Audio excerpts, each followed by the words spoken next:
Marcelinho.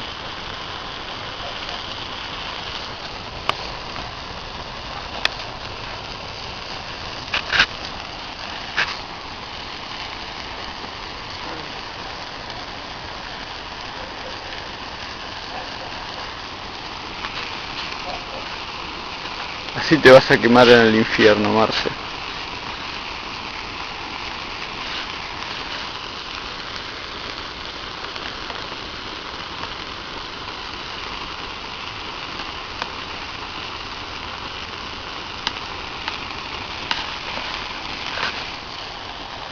No se ve acá. Nicolás tiene mi campera mal. ¿Eh? Nicolás tiene mi campera mal. ¿Yo? Nicolás. Ah.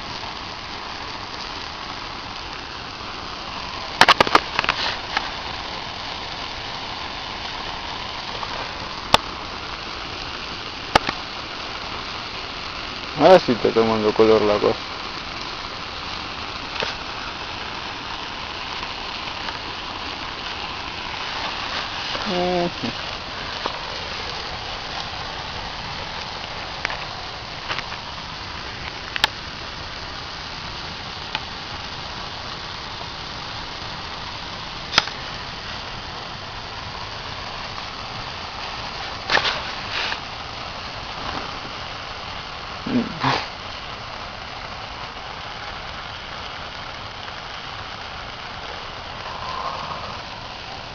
Uy, qué mierda.